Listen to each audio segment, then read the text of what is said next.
మరో ముగ్గురు నిందితులు. రైట్, ఇక ఇదే అంశంపై మనతో మాట్లాడడానికి కరాటే కళ్యాణి గారు మనకు సిద్ధంగా ఉన్నారు, ఫోన్ లైన్ లో సిద్ధంగా ఉన్నారు. కళ్యాణి గారు నమస్తే అండి. నమస్తే అండి.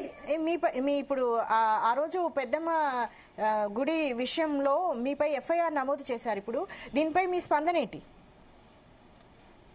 ఇది నేను ముందు నుంచి చెప్తూనే ఉన్నాను, రజాకార్ ప్రభుత్వం నడుస్తుందని. నేను అమ్మవారికి బోనం ఎత్తుకొని ఆషాఢమ్మ మాసం అయిపోయిన వెంటనే శ్రావణ మాసంలో మారు బోనం, అది కాకుండా మంగళవారం అమ్మవారికి ప్రీతిపాత్రమైన రోజు బోనం ఎత్తుకొని అమ్మవారి గుడి అక్కడ ఉంది, అమ్మవారి శక్తి ఉందని అమ్మవారికి బోనం ఇవ్వాలని ఒక మనసులో ఆడపిల్లగా కోరుకొని తెలంగాణ సంస్కృతి కదా అని పోతురాజులతో కలిసి మేము వెళ్లి బోనం ఎత్తుకుంటే అడ్డగించి మమ్మల్ని చాలా రకాలుగా లోనికి వెళ్లకుండా ఎక్కడంటే అక్కడ దెబ్బలు తగిలించుకొని ఎన్నో రక్తం కారుస్తూ అమ్మవారికి బోనం ఎక్కించడం మా సంప్రదాయం అనుకుని మేము వెళ్లి ఆ మొక్కును తీర్చుకునే సమయంలో ఎన్నో బాధలు కోర్చి తొక్కిసలాట్ల గురైతే బోనం ఎక్కించినందుకు ఈ రోజు మా పైన భయంకరమైన 12-13 సెక్షన్స్ కింద కేసు పెట్టి అందులో A1 గా మగవాళ్ళకి ధీటుగా నేను ఫైట్ చేశానని నన్నే మొదటి ముద్దాయిగా పెట్టారు.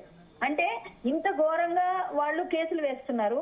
ఇక్కడ ఎవరిని భయపెడితే రెండోసారి రారో అనుకొని పెడుతున్నారు. వాళ్ళు కేసులు కాదు, జైలు అరెస్ట్ చేయనివ్వండి, ఏమన్నా చేయనండి. మొదటి రోజు చెప్పాను, ప్రాణం పోయిన అమ్మవారి గుడి ఏదో ఒక నిర్ణయం వచ్చి ఆమెకి అమ్మవారు అక్కడ వచ్చే వరకు కూడా పోరాడతానని చెప్పేసి ఇప్పటికే ఏదో చెప్తున్నాం. 48 hours లో చెప్తామన్నారు. ఇంకా ఇంతవరకు ఏమీ న్యూస్ రాలేదు.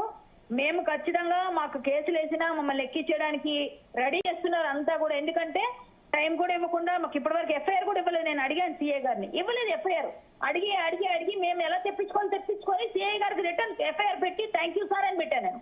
ఎందుకంటే ఆయన అసలు కనీసం కోఆపరేట్ చేయలేదు, ఇవ్వలేదు. ఎఫ్ఐఆర్ పబ్లిక్ డాక్యుమెంట్ ఇవ్వలేదు మాకు. ఎందుకు 12 సెక్షన్స్ వేశారు. ఏమనంటే మళ్ళీ అంటున్నారు, అమ్మ ఇది ఏమి ఉండవులేండి అమ్మ. ఏమి ఉండవండి, కేసులు రేపు పొద్దున గుడి అయిపోతుంది, గుడికి అంతా అయిపోయి ప్రభుత్వం ఓకే చేస్తుంది. ఎవరికి ఇబ్బంది పడుతుంది, కేసులు పెట్టించుకుని మేము ఇబ్బంది పడుతూ లైఫ్ లాగా తిరగాలి.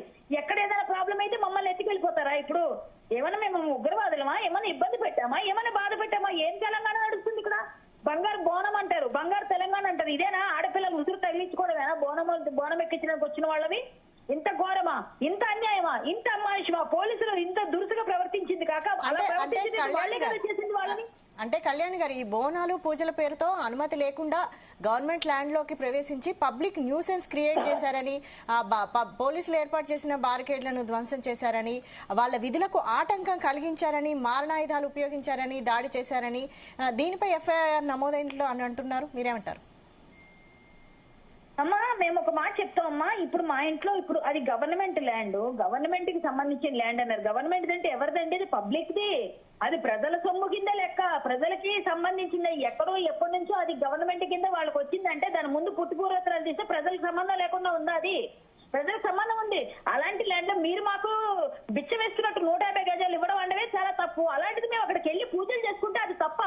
ఎలా తప్పైంది? ఏ విధమైన తప్పైంది? దానికి పర్మిషన్ కావాలా? అమ్మవారికి పూజలు చేయడానికి పర్మిషన్ తీసుకుని వెళ్ళాలా? వాళ్ళు అక్కడ గవర్నమెంట్ అధికారులు ఇచ్చిన ఆంక్షలు పెట్టారు కాబట్టి వాళ్ళు వెళ్ళి అక్కడ కాపలా కాస్తుంటే మేము వెళ్ళి బోనం ఎక్కిస్తామన్నప్పుడు వాళ్ళే మాకు దారి ఇచ్చి బోనం పెట్టుకుంటే తప్పే ఉంది, పెట్టుకొని నేను వదిలేసి ఉంటే ఈ గొడవే లేదు కదా. వాళ్ళు కదా మమ్మల్ని అడ్డగించారు, వాళ్ళు కదా మమ్మల్ని గొడవ చేశారు, వాళ్ళు కదా మమ్మల్ని కొట్టారు. తిరిగి మమ్మల్ని అలా మారణాయుధాలు ఏమున్నాయండి? బోనం ఉందండి, బోనాన్ని మారణాయుధం అంటారా? నా చేతిలో ఏమున్నాయి చూపించమనండి. బోనం ఉందండి నా చేతిలో, మారణాయుధం అని ఎట్లా మాట్లాడతారు? అంటే సంబంధం లేని సెక్షన్స్, సంబంధం లేని పనులు అన్ని కలిపి కరాటేకు లేని మారణాయుధం ఏమి క్యారీ చేసింది చూపించమనండి పోలీసుల్ని. ఏం చేశాను నేను? ఎక్కడ చేశాను? క్యారీ చేశాను. బోనంతో ఏమైనా చంపేయచ్చా మనుషుల్ని? ఏం మాట్లాడుతున్నారండి వాళ్ళు? మాట్లాడి పెట్టి మమ్మల్ని ఎంత అయినా సరే మేము తగ్గలేదు. అమ్మవారు కూడా అయ్యే వరకు మా 48 hours అయిపోయిన తర్వాత మేము అరెస్ట్ చేసేస్తారు వాళ్ళు. హెల్త్ బాగాలేకపోయినా మేము వెళ్ళి అమ్మవారి కోసం ఎంత కష్టపడుతుంటే ఇదేనా మీ సంస్కృతి, మీ సంప్రదాయం? చాలా చాలా అమానుషం అండి ఇది. చాలా అమానవీయమైన ఘటనలు ఇవన్నీ. మా మీద లేనిపోని కేసులు పెడుతున్నారు. అయితే రైట్ అండి. థ్యాంక్ యూ కళ్యాణ్ గారు.